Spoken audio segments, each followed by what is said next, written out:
Varun IPS அவர்கள் ஒரு ஒப்பந்தத்தை தன்னுடைய ஆதரவாளருக்கு பெற்றுக் கொடுப்பதற்காக ஒரு இடைத்தரகரை அணுகி அதன் மூலமாக ஒப்பந்தத்தை பெற்றுக் கொடுத்திருக்கிறார் என்ற ஆதாரங்கள் கிடைத்திருப்பதாக அமலாக்கத்துறையுடைய கடிதத்தில் குறிப்பிடப்பட்டிருக்கிறது. அதாவது சென்னை மாநகராட்சியுடைய ஒப்பந்தத்தை மனோஜ்குமார் என்பவருக்கு பெற்றுக் கொடுப்பதற்காக இடைத்தரகரை தொடர்பு கொண்டு வருண் ஐபிஎஸ் அதிகாரி அதற்கான பணிகளை மேற்கொண்டிருக்கிறார் என்ற குற்றச்சாட்டை அமலாக்கத்துறை முன்வைத்திருக்கிறது.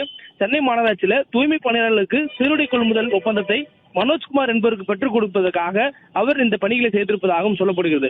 சென்னை மாநகராட்சியுடைய ஒப்பந்தம் முன்கூட்டியே தீர்மானிக்கப்படும் என்பதும் அதே போன்று வேண்டிய நபர்களுக்கு ஒப்பந்தத்தை பெற்றுக் கொடுக்க முடியும் என்பதும் வருண் ஐபிஎஸ்க்கு முன்கூட்டியே தெரிந்திருந்த காரணத்தினால் அவருக்கு நெருக்கமான இடைத்தரகரை அணுகி அவருக்கு வேண்டிய மனோஜ்குமார் என்பவருக்கு அந்த ஒப்பந்தத்தை முன்கூட்டியே பெற்றுக் கொடுப்பதற்கான பணிகளை செய்து மனோஜ்குமாருக்கு அந்த ஒப்பந்தத்தை வருண் ஐபிஎஸ் செய்து கொடுத்திருக்கிறார், பெற்றுக் கொடுத்திருக்கிறார். இது சட்டப்படியின்றி முறைகேடாக ஒரு ஒப்பந்தத்தை ஒரு மாநகராட்சியிலிருந்து பெற்றுக் கொள்வதற்கு ஒரு ஐபிஎஸ் அதிகாரியை உடனடியாக இருந்து செயல்பட்டிருக்கிறார் என்பதும் ஆவணங்கள் மூலமாக உறுதி செய்யப்பட்டிருப்பதாக அமலாக்கத்துறை தனது கடிதத்தில் தெரிவித்திருக்கிறது.